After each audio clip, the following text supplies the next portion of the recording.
Yo. Welcome to the mother show. What it is, what it ain't, you already know. We're here to make you think and here to make you grow. Welcome, ladies and gentlemen, to the Friday Podcast, episode number 137. With your host, formerly known as Little X, Chris Chaos in the building. We got a lot going on today in this world, in this podcast, in this mind. It's been a tough month, emotionally, mentally. I think other people are also going through it. Tomorrow's a partial lunar eclipse at 4:24 p.m. It's about 24 hours from today. 23 actually. Well, 22 and a half or whatever. I don't know. But I don't want to complain or blame the moon for my behavior. I know that my triggers come from my trauma. I just see on my glasses like a glare. So I want you to see the eyes. I want you to see the pain in my eyes, it said. The caquita brown, it said. But anyway, I'm still blessed, alive, and breathing. Healing, dealing, trying not to keep on reeling. You know, when you I embarrassed myself again at my job with my anger, with my anxiety.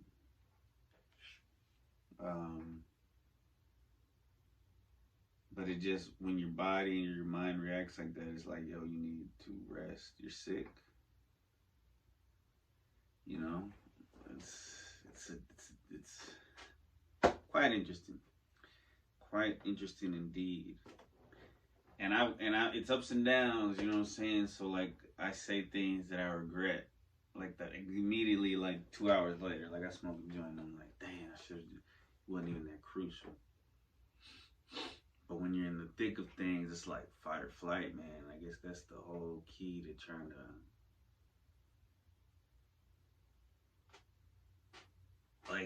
it's just I don't know, you know, it's tough. It's a tough world to be a man. It's a tough world for everybody, you know. But I don't know if you heard, there was this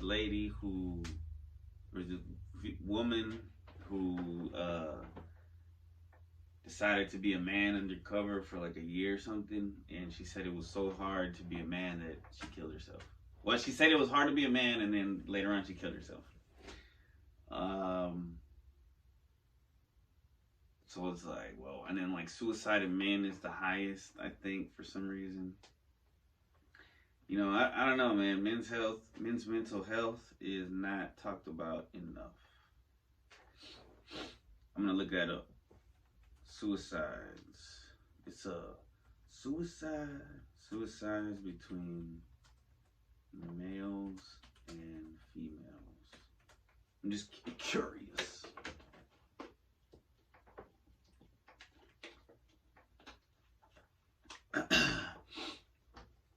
The suicide rate among males in 2021 was approximately 4 times higher than the rate among females. Males make up 50% of the population, but nearly 80% of the suicides. Oh my goodness. Yeah, man, we gotta step back and just think about ourselves sometimes, because we over here trying to carry the world on our shoulders, and we can't do that, man. Yes, we're leaders. Yes, we're born leaders, but leaders gotta dip out for a while. There's a story in the Bible, in the Apocrypha collection of the books, and it's the chapter's called 2 Ezra, 2nd Esdras. And Ezra this is the time period of Old Testament, but he's praying to God, and an angel comes to him, and he's fasting for weeks on end. He says, I need to be alone. It's about a month total that he's alone and fasting and all. The angel directs him like to just eat dandelions or something, and then every week he has these visions and he asks questions to God, and they're answered through the angel, and it's an incredible. I mean, everybody should read it, even if you don't believe in the Bible. Just that it just has a literary work. Second Ezra is a great chapter in the Apocrypha of the Bible, which is not in most Bibles. Most Bibles you're not going to find the Apocrypha.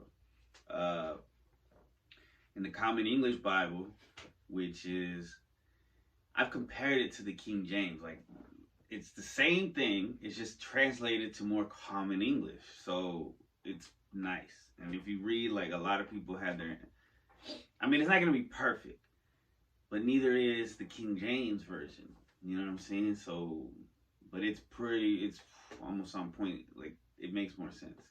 I like having both. I like having comparisons. That's pretty dope, because sometimes you read something like, yo, is this gonna, and it's in both, and it's like, what the fuck? Like, there's this one thing that I want to talk about on the Odd Pod. I don't know if we ever, I mean, we will eventually, because we always need new topics. Anyway, yeah, man, look out for the men in your life. See if they're okay. I'm gonna do the same. Is that it? Is that the whole story? Is that all I got? Is that all I got? Because, I mean, last episode was like, what, 2 weeks ago? What's happened since? What does that say? Oh, yeah, we had a party at the park. We had fair days. I didn't go to the fair this year, the Texas State Fair, where they highway robber you. It's very expensive, very expensive. Shout out to everybody that goes to the fair. That's very cool for you and your family, especially if you have kids. I get it. And if you got the dough, go. But me personally, I haven't been in a few years. One, because my allergies always act up. Like, I don't know if it's the farm animals or some shit, or just all the people, and I don't know. My allergies always usually act up like bad, and it's annoying as fuck. But also everything's expensive, and it's like, bruh, what else? Anything else happen besides me being crazy? Me being crazy, baby. Nah, I guess that's it. That's all I can think of. I'm sure I had a couple weird dreams. Like, there's one dream I had. I don't even know how to look it up. But I guess I kind of do. But it was weird. I didn't look it up yet. But so I don't know what it was that was producing them.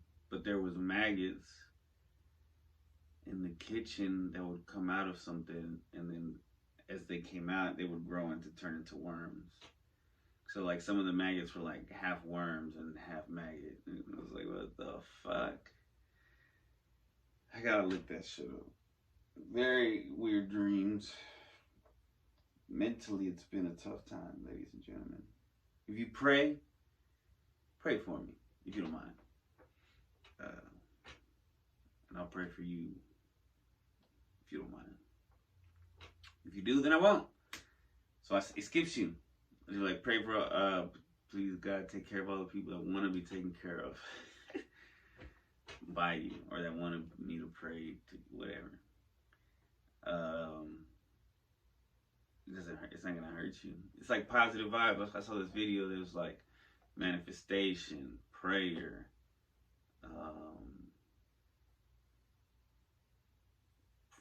I don't know, some other things. It was like they're all very, very similar. Alright, so let's get into it. Random questions. Number 1756 from 3,000 questions. Have you ever left words unspoken that you later regretted? I mean, who has not? You know what I'm saying? Like, but a specific instance. Now, I'm pretty bad about saying what's on my mind. I have regrets of saying shit that I shouldn't have said. Now, I mean, I got left words unspoken. Yeah, but the only thing I can think of right now is a selfish, gluttonous time. A lustful time that I should have said, yo, what's up? Instead of staying quiet. Words unspoken. Perhaps, but nothing comes to mind at the moment. I'm always saying too much. As an Aquarius, that's my excuse. As an Aquarius, the water bearer, and it's always, I'm spilling water and shit. I'm just spilling my emotions out. I don't know if that's true or not. If it is, I mean, it makes complete sense. And I know a couple Aquariuses, and we're similar in that way. What's the most thoughtful thing you have ever seen done for anyone or yourself? Yeah, these are hard questions. What's the most, I really gotta think about this shit. What's the most thoughtful thing you've ever seen done for anyone or yourself? The most thoughtful thing I've seen anybody do.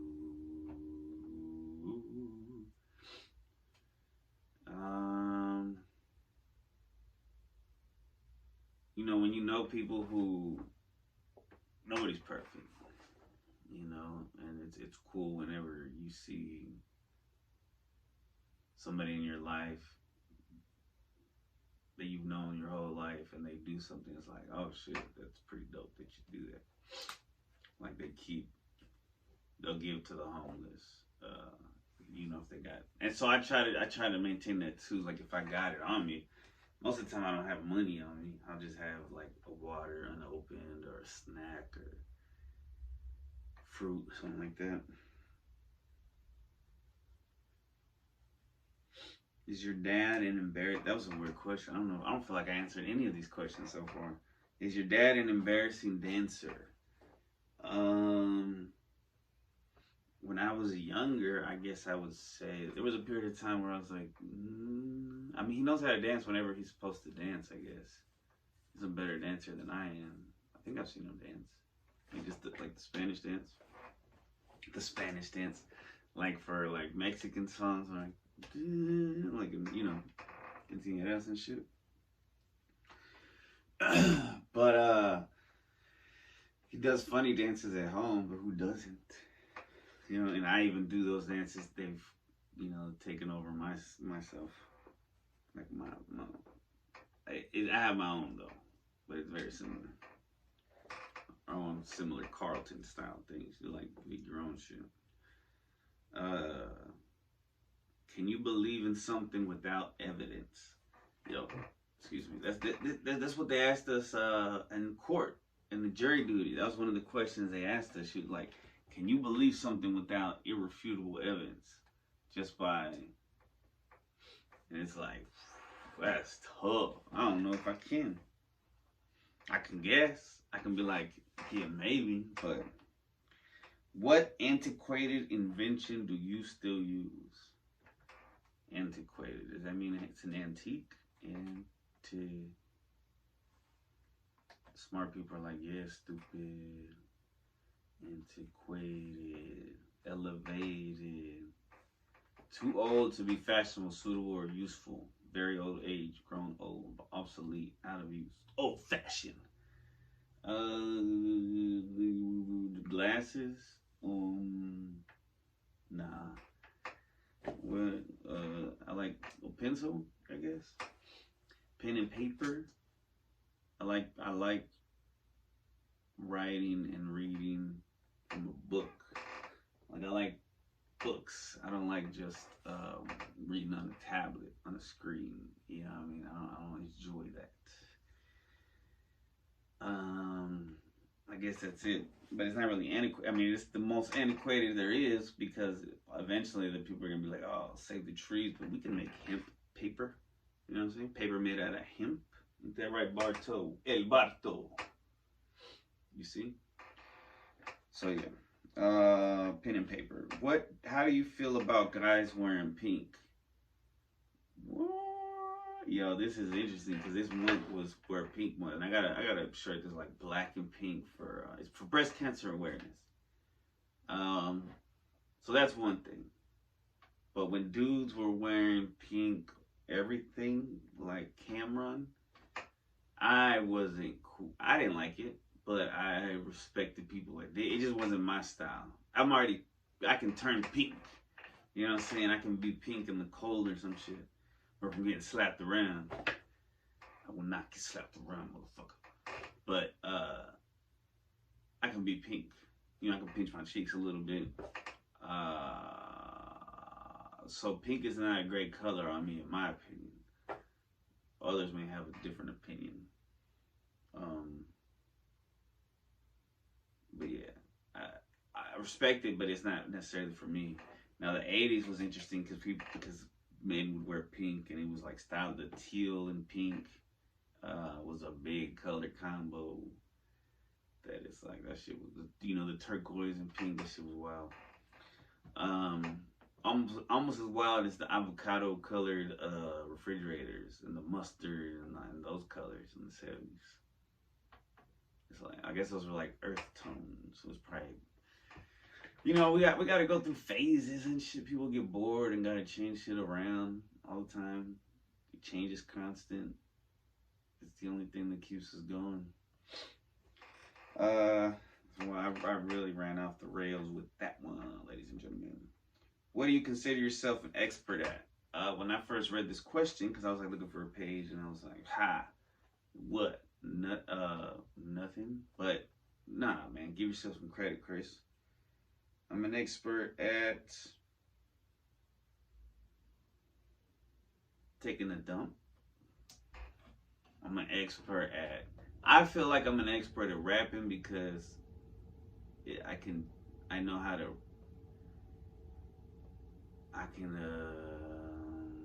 I'm very confident in my rapping skills. I don't know, like when it comes to lyricism and keeping it on beat. I'm not a simple rapper, but you know, I feel like I'm great. So I'm not like a hit maker, in my opinion. Maybe one day I will be, but I'm more of like a niche market. Like you know, some people will probably love me, most of them not. But that's okay. What else am I an expert at? My signature. What is the worst book you have ever read? Worst book you ever read? I wouldn't have it here. I ain't really read no bad books. Because when I was a kid, I used to read Animorphs, Goosebumps, and I remember them all being solid. A couple Christopher Pikes. Yeah, I don't remember any bad books. Everything's been pretty dope. And even if I don't agree with it, it's like, oh, I understand it. It's interesting.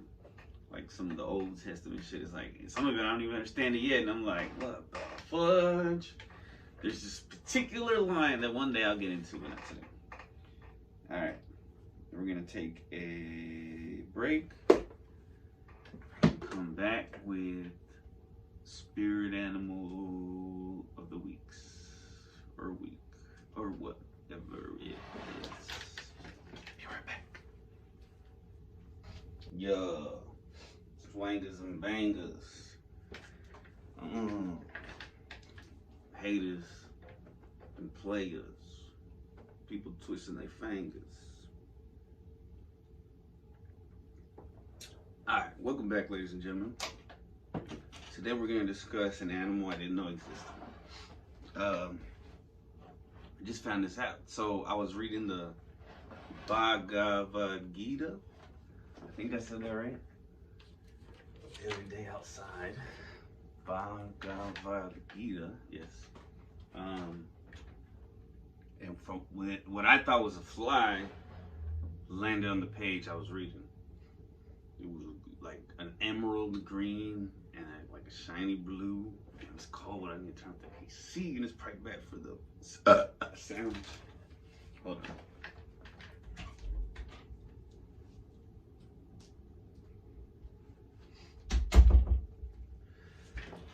Alright, so the wasp. Oh, sorry, I spoiled it. So anyway, I look it up. Turns out it's a wasp. It's called a cuckoo wasp or an emerald wasp, and it's very interesting because it's like, oh, and we'll get into why it's called a cuckoo wasp. But yeah, it was dope. I'm gonna put up a picture and maybe a little video. So spiritandsymbolism.com. In Native American symbolism, these tiny insects represent creativity, a unique perspective, and limitless possibilities. The cuckoo, I think that's how you say it, cuckoo. The cuckoo wasp's ability to lay its eggs in other insects' nests also signifies the importance of adopting a collaborative approach to life. Moreover, it embodies the idea that we are all interconnected, and each of us has an integral role in the larger scheme of things. Cuckoo wasps have been a significant part of Eastern symbolism for centuries. These tiny wasps have been associated with various aspects of life, such as abundance, prosperity, and expansion. Sorry, I'm having a...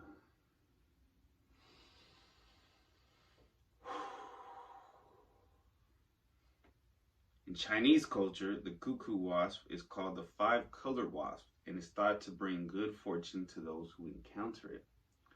While in Japan, these wasps are viewed as powerful creatures that symbolize strength, perseverance, and resilience. Cuckoo wasps have found their way into traditional Eastern medicine, where they are believed to have medicinal properties that can help treat various ailments. Despite its small size and discernible beauty, the cuckoo wasp carries a deeper meaning and symbolism in Christianity.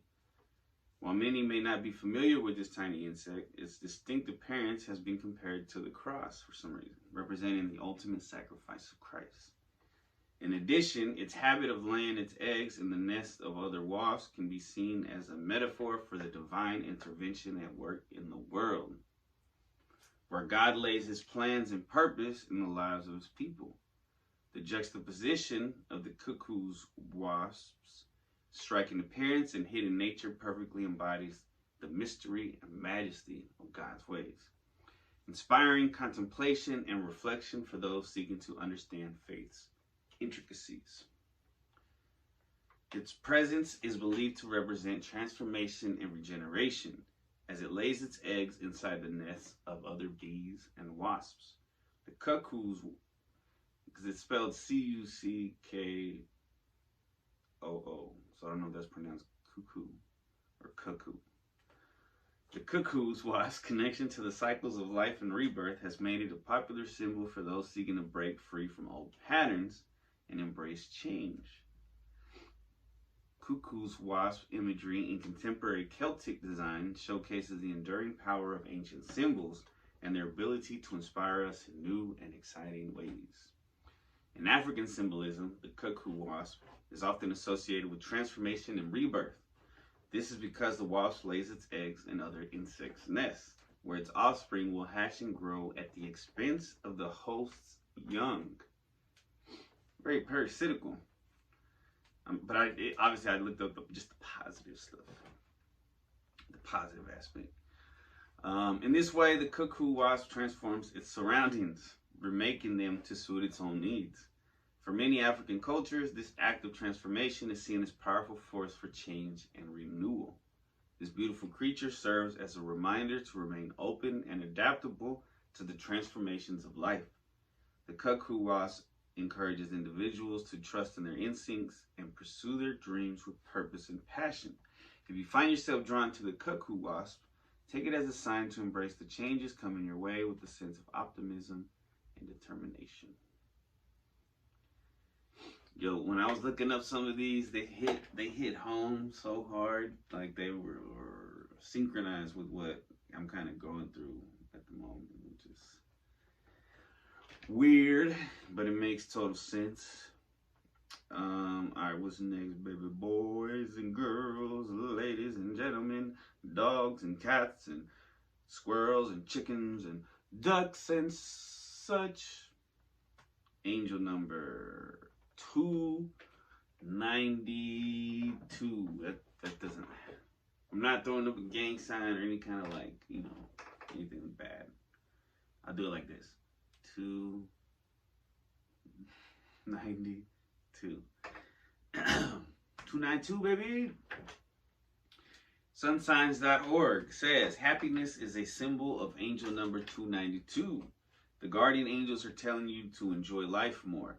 Do not be so frigid and closed up living a life where you do not get to enjoy the sun and the wind and the pure natural pleasures of the heart. Travel more with friends and family. Visit friends as often as you can. Participate in outdoor activities that you can constantly enjoy. Angel number 292 symbolizes you to include happiness in your life much more than you already have. As well, these leadership roles can also be embraced at work when given. Do not murmur or begin to decline these roles. You were born to be a leader. Begin to lead in all aspects of your life. Moving forward, angel number 9 wants to remind you that leaders are not controlling, but lead by example. So hard to do, ladies and gentlemen. Angel number 292 is a sign for you to begin embracing your inner wisdom. The thoughts you carry with yourself are an opinion of something that you do not share with others. The angels are telling you to begin embracing these thoughts. Your deep intuition. Begin to embrace these. The angels want you to know that your wisdom belongs to you and no one else. Therefore, sharing it with the world would still be okay. The secret of the tarot.com says 2 reveals that you have a wonderful ability to adapt to your surroundings, and this can be helpful when it comes to advancing in life. Remember, going back to the cuckoo wasp.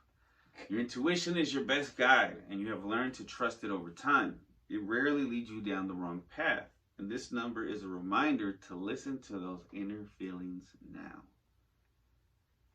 There is a need for trust in your angel guardians because a new phase of your life is about to begin. You will need their guidance and wisdom to stay on the proper course. 9. A spiritual awakening could be on the horizon for you when the number 9 appears. You may notice that you are beginning to view things from other perspectives. This newfound perspective matches your soul's highest purpose. It is likely you're being called into some endeavor, one that requires service and devotion. Self-sacrifice may be demanded of you at this time, but know that the angels have your best interest at heart. Whenever a digit is repeated in an angel number, but know that the angels have your best interest at heart.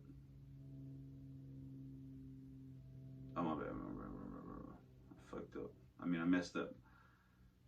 When there's a digit repeated, it's a sign to give the message extra attention. The spiritual energy surrounding you are very strong. You are being given a message that addresses a desire of your heart. For a long time, you have been contemplating the pursuit of a new goal. The angels are telling you now it is time to follow your heart. Others may try to discourage you and consider your desires folly, but you must listen to your instincts and do what is right for you. This may also be a time of karmic fulfillment for you. Fucking heavy. Let's see, how much can I knock out before I have to dip? I got 4 more. Alright, so I had a weird dream, ladies and gentlemen. Moving on. What is it? Dream meanings. I had this dream. Dang, picking that up. That bing. Everybody's gonna be thinking they got a message and stuff. Oh, that's my kid. So I'm gonna answer that, and I'll probably be back soon thereafter.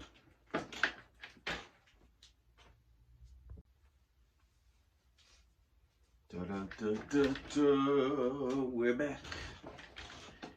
Sorry, I probably gotta cut that shit out. Hopefully it doesn't sound too much like something else you may have heard. Did you know at Cane's you can order the naked bird? So there's no breading on the chicken. I'm not gonna order it because I'm off fast food, but that's interesting. I know somebody that works at Cane's and they just told me that, and I was like, what?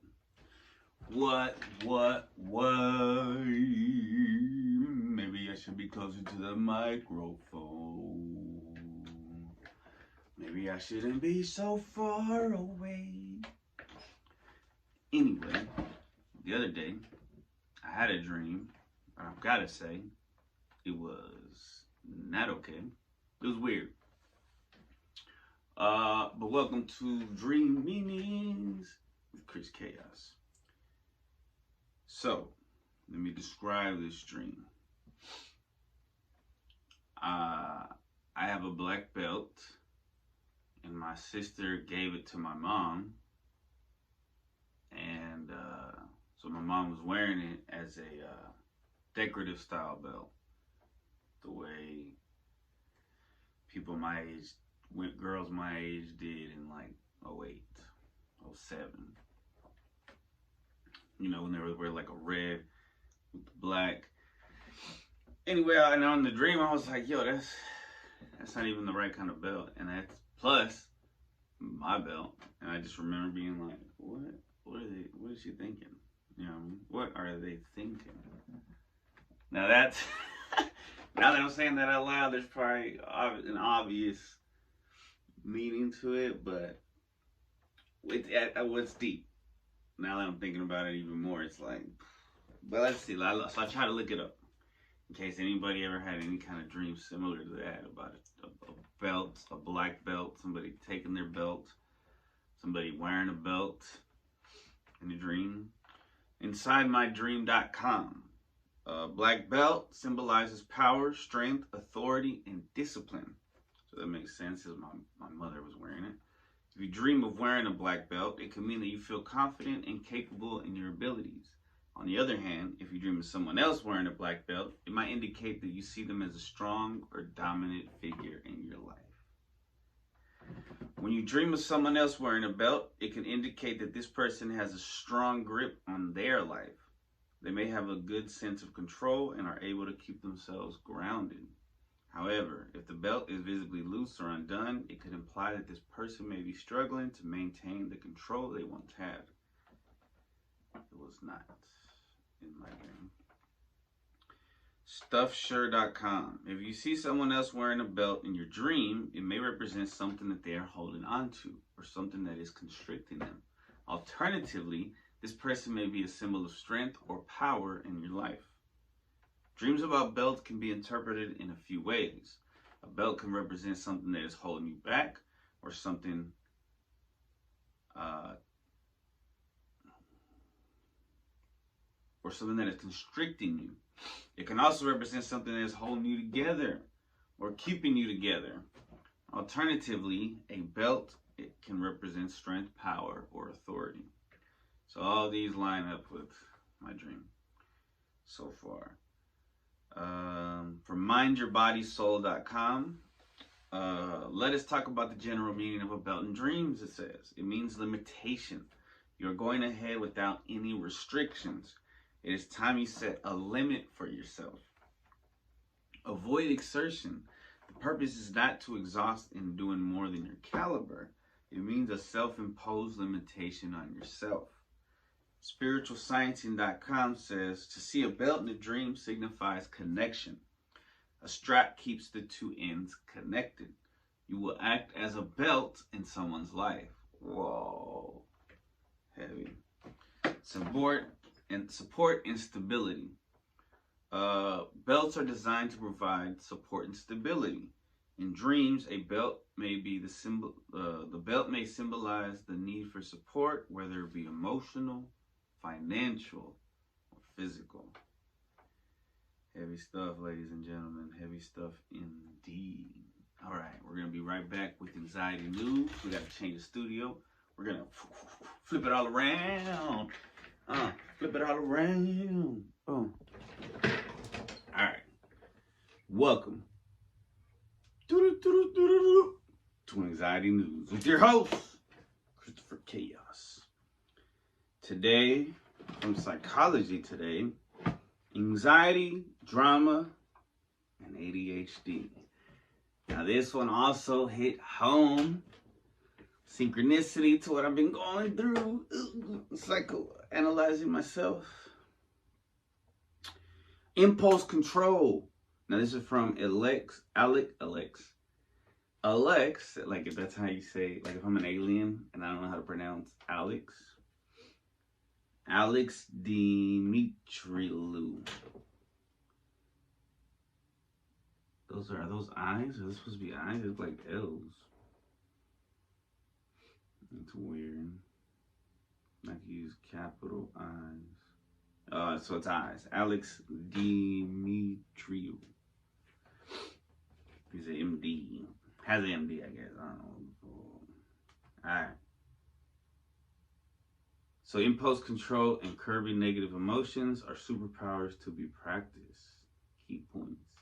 ADHD brains have less impulse control, so they can be quite intense. Negative things get more attention than positive ones, which is why we ruminate and obsess. Less impulse control makes you binge on anything, especially negative feelings. Bro, this is like attacking my heart, my brain. Bite your tongue, the article says. Impulse control is one of the greatest superhuman powers. It lets you resist the urge to say that thing you should not say. It helps you stop eating those delicious potato chips. It tells you it's time to get out of bed and get moving to be at work on time. When all you want to do is snooze forever. Excuse me. I wonder if the mic picked that up. Impulse control stops you from binging or going too far with something. Besides physically binging on potato chips or social media, people with diminished impulse control have a reduced ability to put the brakes on mentally.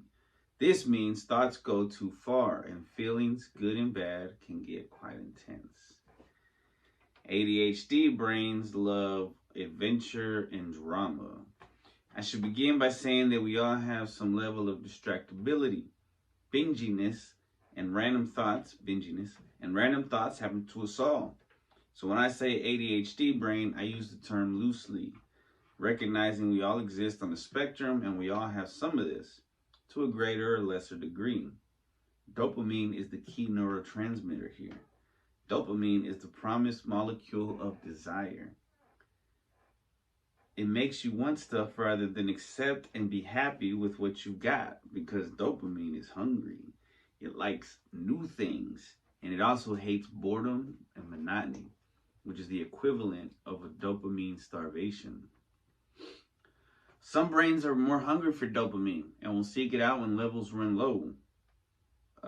In my work, he says, I have seen patients who literally wake up and start looking for problems or things to worry about, otherwise known as problem scanning.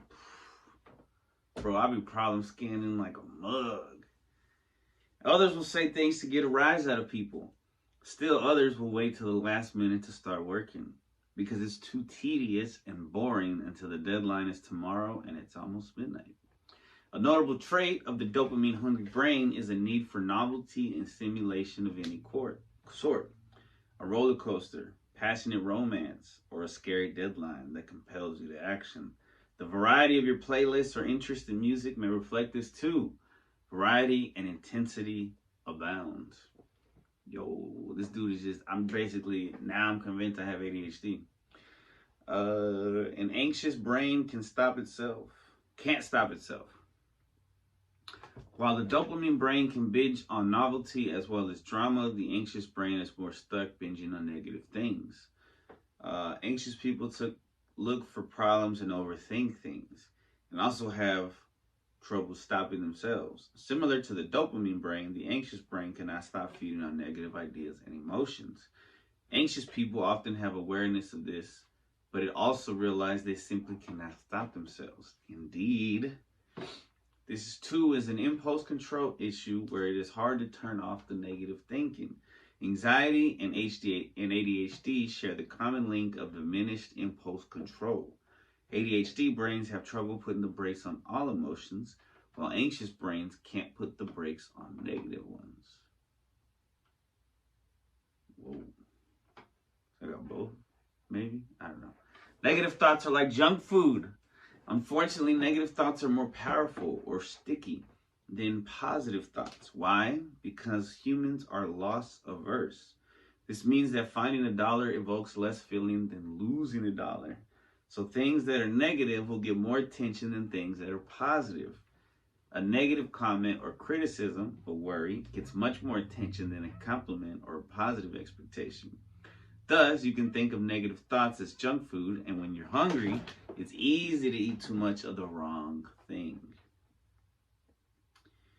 Improving your impulse control. Knowing yourself is key, and sometimes this means not making any big assumptions or big decisions. If you know you can run hot and get intense about things, it's good to recognize it when it's happening. Learn to resist the sense of urgency that dopamine can create. Sleep on it, and don't hit send on that difficult email or text. Draft it up, sleep, reconsider, give yourself permission to make the intelligent decision to not act in the moment. Being well rested, not stressed, and having time to relax and recharge puts gas in the tank and gives you a better ability to resist urges of all varieties. From negative ruminations to smartphone overuse to literally eating too much junk food. And we totally see comfort eating in people who are tired, stressed, underslept, or overworked.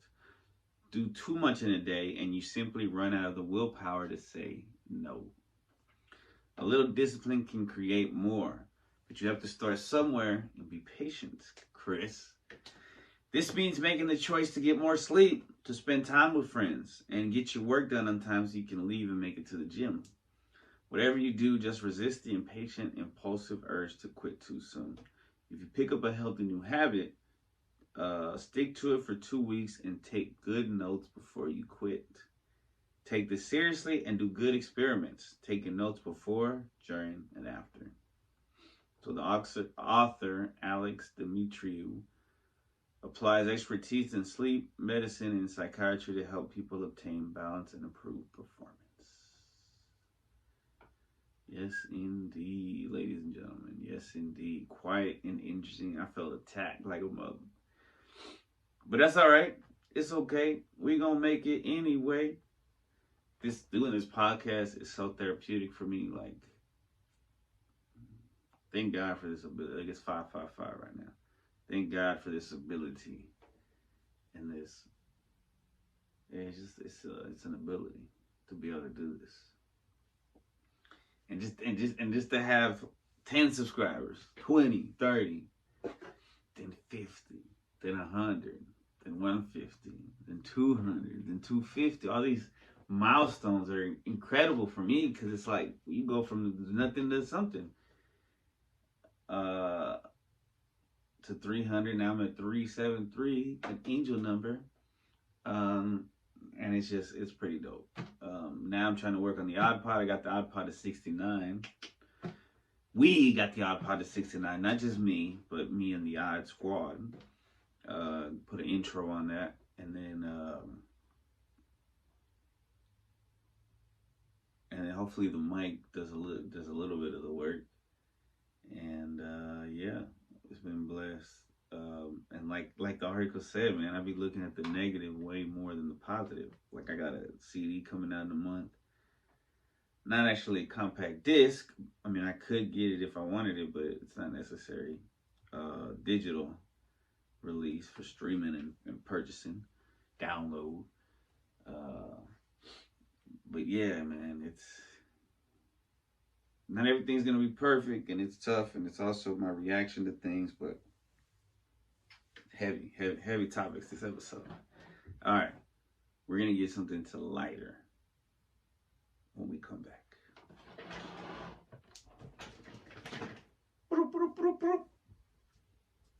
Let's all go to the movies. Hopefully they don't sue me. Let's all go to the movies. Get your candy and popcorn. You can't see it. Welcome, ladies and gentlemen, to movie and series review. Cinema and television. Excuse me. Well, the cat heard me outside. And maybe Broadway one day. Possibly. Today we're going to talk about a movie that's very close to my heart. It's a surprise. I'm barely doing a review on it. It's Teenage Mutant Ninja Turtles, Mutant Mayhem.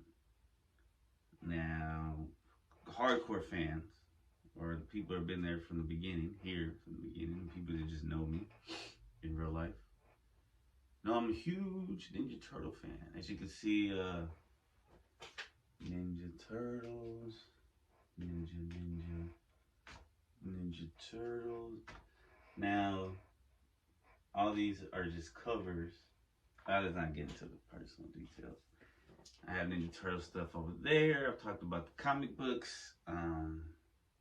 Surprisingly, I've never covered any of the movies. I've watched them so many times, but this one's a new one. This is a new generation, a new time, a new era. Going into this movie, it's like, ooh, I had to, you gotta go in with the open mind and an open heart as a Turtle fan. Because not every Turtle iteration is a beautiful, amazing piece of work. The Michael Bay Turtles, we took what we got, and then they did the Shredder dirty in the second one. And then we didn't get a third one, which was fine because it was Michael Bay that made them, and he's admitted that he makes movies for the masses, and he has proven a point that if it's action and it shows a chick and I don't know, he did it on purpose. So he didn't do the Turtles justice, in my opinion. Was another iteration that was not so great. Another recent one was Rise of the Teenage Mutant Ninja Turtles. And I respect it for what it is. And I heard the final movie of it that was on Netflix was amazing, but I just didn't get into it. The animation style wasn't my style, but I'm glad people enjoyed it. Because it just shows that, there's going to be kinds of turtles that I'm not going to like, but that's okay, because it's just, the origin. The Mirage Turtles that killed the Shredder in the first book. So yeah. So I'm going to do a little bit of background, then I'll talk about the movie. I'm going to talk about it, and then I'm going to talk about it. Alright, so if you didn't know, it was directed by Jeff Rowe. The screenplay was by Seth Rogen, Evan Goldberg, Jeff Rowe, Dan Hernandez, shout out, and Benji Simmons. The story was by Brendan O'Brien, Seth Rogen, Evan Goldberg, Jeff Rowe, based on characters by Peter Laird and Kevin Eastman. Produced by Seth Rogen, Evan Goldberg, James Weaver. Cinematography, Kent Secchi. Edited by Greg Levitan. Music by Trent Reznor and Atticus Ross. What a name, Atticus Ross. You gotta be a musician. That's from Nickelodeon Movies and Point Grey Pictures. Shout out to Nickelodeon for letting us do this, man. Distributed by Paramount. Came out, I don't know what Annecy is, but in June 12, 2023, and Annecy came out then August 2nd, 2023, United States. 99 minutes. And it was a success. The budget was $70 million. The box office take, $180 million. They more than doubled. So they got their money back. And then some. Teenage Mutant Ninja Turtles Mayhem is a 23 American animated superhero film directed by Jeff Rowe. This is Wikipedia, so take it with a grain of salt, baby. Who co-wrote the screenplay with Seth Rogen, Evan Goldberg, Dan Hernandez, and Beiji Salmon. It is the seventh theatrical Teenage Mutant Ninja Turtles film and a reboot of the Turtles series. The film stars the voices of Micah Abbey, Shamon Brown Jr., Nicholas Cantu, and Brady Noon, alongside an ensemble voice cast that includes Ayo Edebiri, Maya Rudolph, John Cena, Seth Rogen, Rose Byrne, Natasha Demetriou, Giancarlo Esposito, shout out, Jackie Chan, shout out, Ice Cube, shout out, Paul Rudd, Post Malone, shout out, and Hannibal Buress, shout out. In the film, the Turtles go on a hunt for a mysterious crime syndicate, but trouble arises when an army of mutants is unleashed upon them. The story explores themes of family, acceptance, and the desire to fit in. Let's see. It was screened. Oh, okay. So this is what Annecy is. It was screened as a work in progress at the Annecy International Animation Film Festival, June 12th, and was released by Paramount August 2nd. Several critics considered it the best Turtles film. I don't know about that, homeboy. A follow television series, Tales of the Teenage Mutant Ninja Turtles, is set to premiere on Paramount Plus, and a sequel film is in development. Alright, so I don't want to get into the plot because that's too much. But let's see. So the Turtles, they're young kids and they let them freestyle and stuff. What's that? An 800 number? Not answering. I'm going to continue recording. So it's Micah Abbey is Donnie, Shamon Brown Jr. is Mikey, Nicholas Cantu is Leo, Brady Noon is Raph. Ayo Edebiri is April. Maya Rudolph is Cynthia Utrom, which is, right now she's coming off as a bad guy, but I'm sure later on we'll find out she's not. Well, I mean, who knows? Who knows? It's the iteration of Seth Rogen and his voice. John Cena is Rocksteady. Rogen is Bebop. It's hilarious. Rose Byrne is Leatherhead. Natasha Demetriou is Wignut. Giancarlo Esposito is Baxter Stockman. Jackie Chan Splinter. Ice Cube Superfly. Paul Rudd Mondo Gecko. Austin Post is Ray Fillet. You know, they had the Mutanimals in here, but I don't think they gamed up yet. They'll probably do it in the next one, or maybe in the series. Hannibal Buress was Genghis Frog. That's tight. Mr. Beast as Times Square guy. Derek Wilson is Spider. Let's see, I don't know any of these names. Kevin Eastman was a good human. That's pretty cool. I guess there was bad humans. Bobby Wagner is Man Who Thought a Giant Rat Was a Big Cat, but it was actually a rat. Oh, it says Michael Rianda as Once a Paycheck Goon / Chop Shop Boss / Ratatouille Guard. That's somebody else.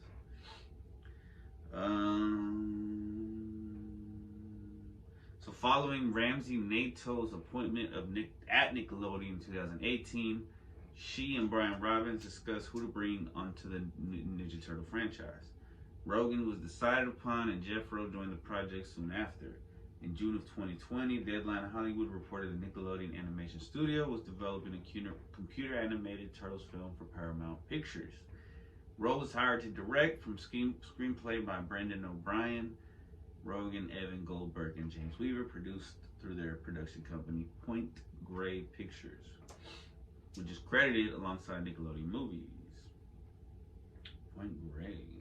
That's like Gray Matter from Breaking Bad. I don't know who wrote this. Alright, I'm not gonna read their iteration or their. It's like a review.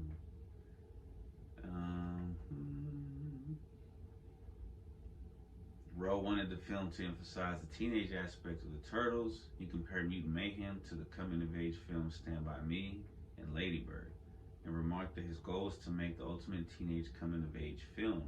He described the Turtles as having an inauthentic confidence that teenagers have, adding that teenagers often operate with this hyped up sense of we can do anything. The writers wanted to create their own version of Turtles lore and did not take all elements from previous iterations into account. Rowe explained that they aimed to make it more logical and skated past a lot of things to make it really operate from a place of character and relatability. Rowe cited his admiration for the classic Turtles toys as the reason why a lot of mutant characters were written into the film. Shredder was originally the main villain of Mutant Mayhem, but was written out because Rowe wanted the film's villain to be a mutant who could relate to the Turtles and who the Turtles could relate to and be tempted by. Superfly was originally going to be a mutated version of Baxter Stockman, a character who has been turned into a mutant fly in past Turtles media. The two ultimately wound up being separate characters. Pretty cool. An early draft of Mutant Mayhem was more of a high school film. Rowe explained that with the initial version, it was hard to make the Turtles' lives intersect with the crime-villain plot in a natural way, and that the Turtles had already achieved their goal early on in the script. As a result, the film had to reset 30 minutes in, and new characters, other kids in high school, and relations had to be established. Rowe described it as tedious. Eventually, in July 22, Rogan approached Rowe through text messages telling him that the film was fundamentally broken and had to be completely changed, a sentiment with which Rowe agreed. Consequently, in the next 4 months, the film was completely rewritten and boarded into its final state. Sometimes you gotta do what you gotta do.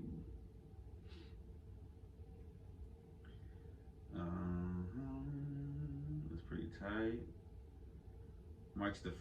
This movie marks the first time that all four Turtles are portrayed by actual teenage actors. Prior to that, Teenage Mutant Ninja Turtles in 1990, which featured Corey Feldman as Donatello, I did not know that, was released when the actor was 19. Rogan felt that the decision to cast teenagers for the parts in Mutant Mayhem made a standout from previous versions of the Turtles, saying something very intuitive became something that really opened up our version. Hundreds of actors auditioned for the roles of the Turtles. Blah, blah, blah, blah, blah, blah. He wrote a letter to Jackie Chan telling him he wanted him in the movie. They held a meeting with Ice Cube. When they told him his name was Superfly, he laughed and agreed to sign on. He chose to sign on because of his son's emotional connection with the Turtle franchise. Abby drew the characteristics of his friends and previous portrayals of the character for his performance as Donatello. Brown did not want to do the typical surfer dude voice for Mikey during the audition process. Inspired by Brandon Michael Smith's take on the character in The Rise of the Teenage Mutant Ninja Turtles, he sought to do his own thing with it. Cantu wanted to bring a quality of nervousness to Leonardo, feeling that there was a level of anxiety that comes with leading the group. Noon wanted to balance Raphael's rage with a more lighthearted and funny performance to make him more relatable. In portraying April O'Neil, Atterbury wanted to harken back to her teenage years and tap into her character's determination. Turtles co-creator Kevin Eastman appears in a voice cameo as a citizen that helps Splinter during the climax. Oh, that's cool. As a good human. Rowe wanted the role to be voiced by someone meaningful to the franchise, and chose to cast Eastman as an homage to Stan Lee's cameos in Marvel comic adaptations until his passing in 2018. Scumbug uses a blend of different voices, but is credited to Alex Hirsch. Let's see, voice recording. For every session, they said they lumped people together. Every time the four Turtles were recorded, they were together. That's important. John and Cena. So Bebop Rocksteady, Seth Rogen, John Cena recorded together. Ice Cube had scenes with the Turtles, so they recorded together. They really went out of their way to bend over backwards on the Turtles to try to capture that improvisational energy that you get when a lot of people are in the same place at the same time, to make it kind of flow, freestyle. He directed, let's skip it because it skipped. Let's talk about Leatherhead and Genghis Khan, Rocksteady's features. You know, you can go to look it for yourself. All right, that's a lot from what they said. So, it was dope. The music, incredible music. I mean, they had like a Tribe Called Quest on there. Hip hop, real hip hop. So it was real New York style. Old school. Because, you know, the Turtles, they were influenced, I don't know, but the soundtrack is dope. Because obviously Seth Rogen's like in his 30s. So he likes the hip hop that people my age like. So yeah, the soundtrack was dope. The animation's interesting. It's a cool take on it. It's a cool new way that they're doing it. Obviously inspired by the Spider-Man, the new Spider-Man animated movies, but you know, it's a little different.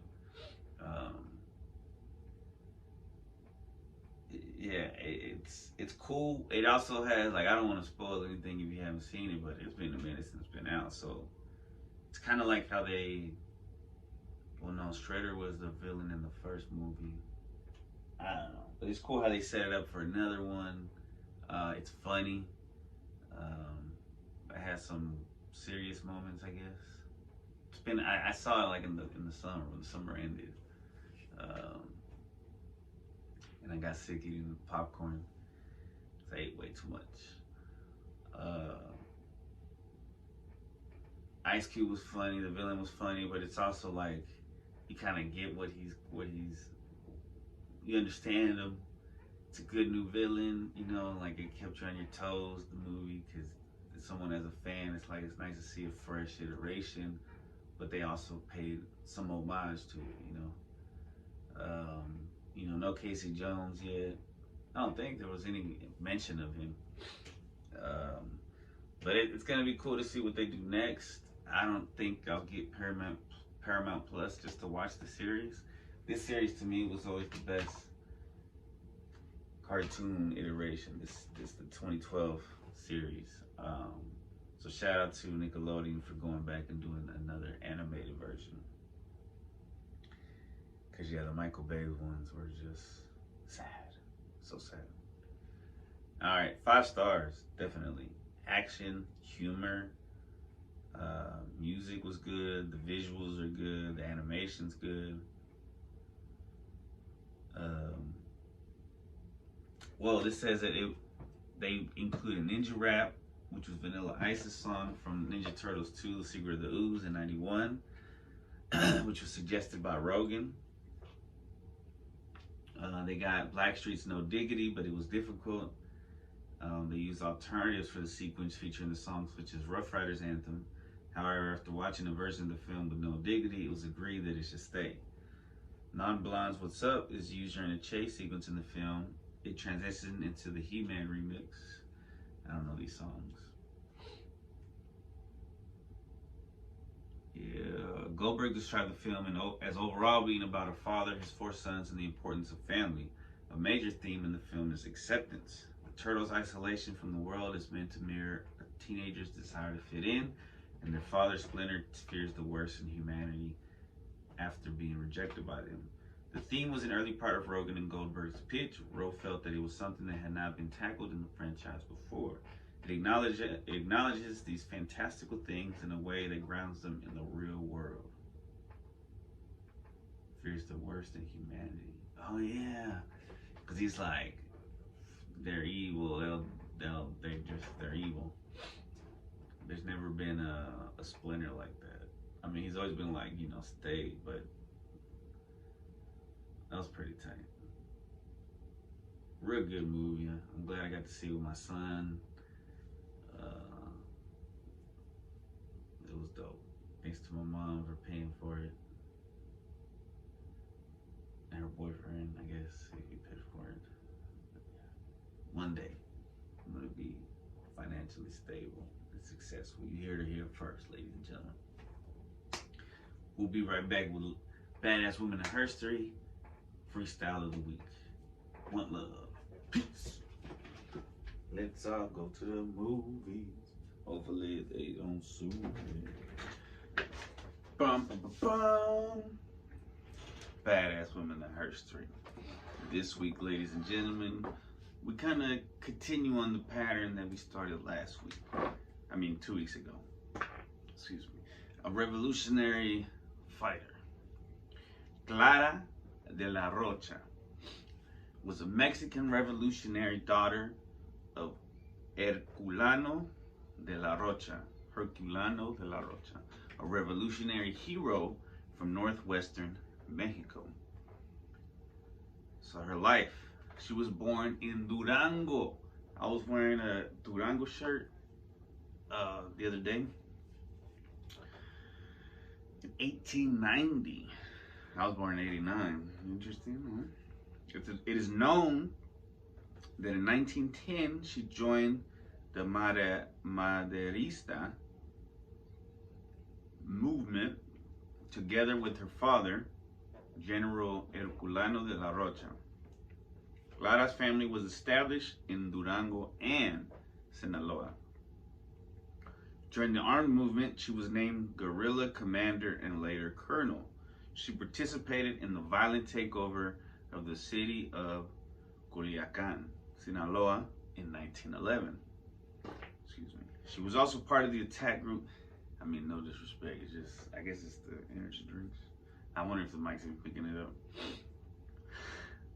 She was also part of the attack group led by her father, Herculano de la Rocha, who took the Sinaloa Mint in the name of the revolutionaries and participated in the battle for the Church of the Shrine, where the revolutionaries combined forces and achieved the surrender of the feds.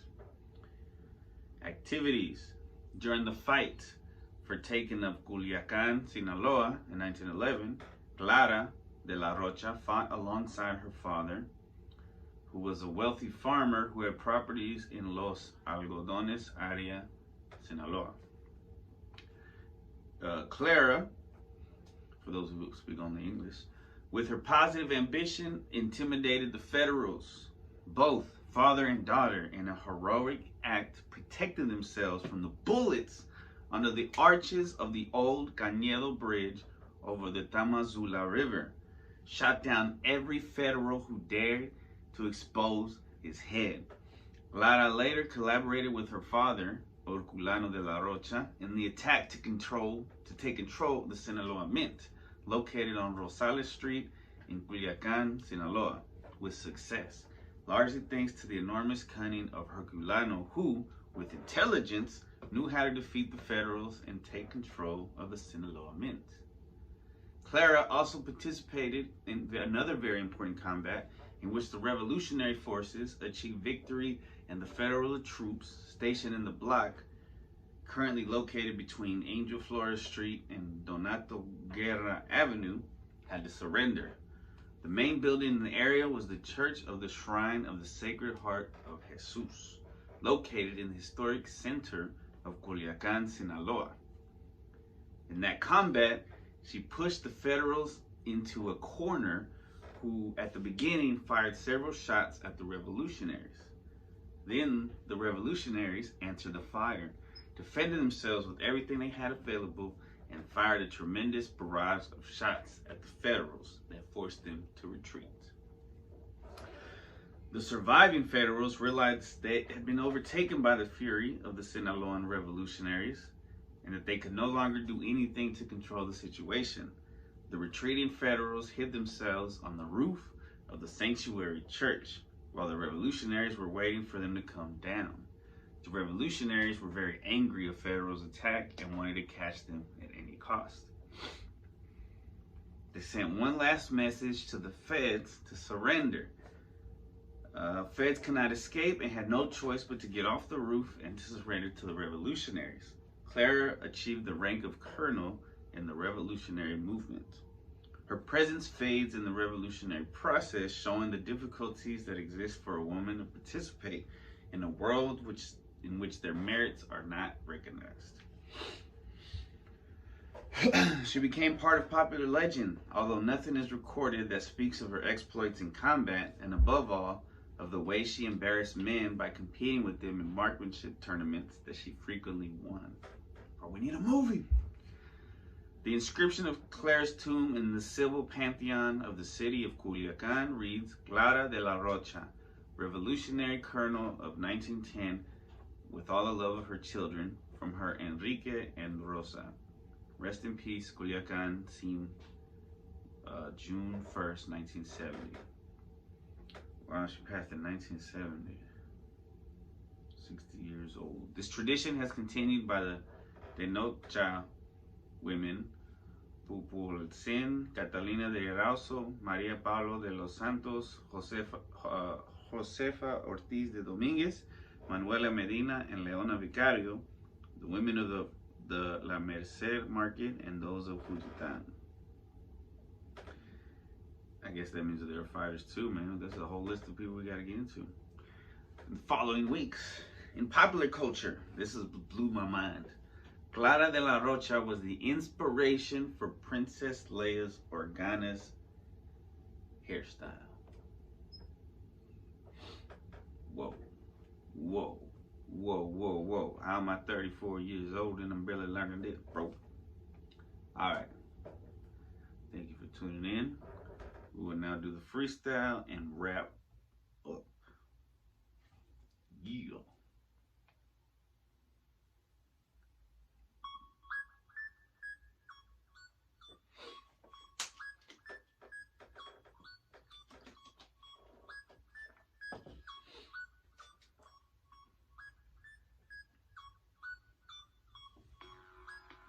Yep, yep, yep.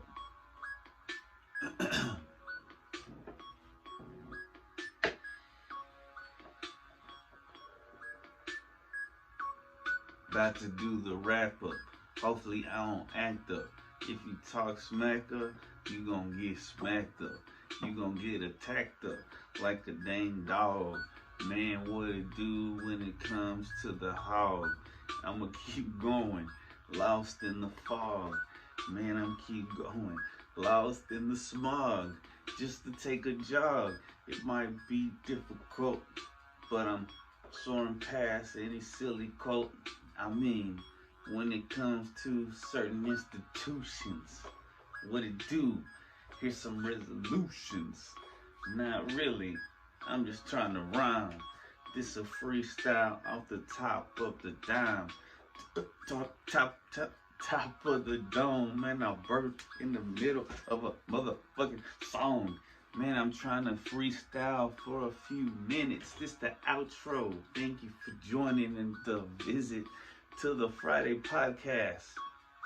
We gonna hopefully outlast any haters, cause this is for the outcasts that like to listen to this knowledge and crazy humor and what it do, man.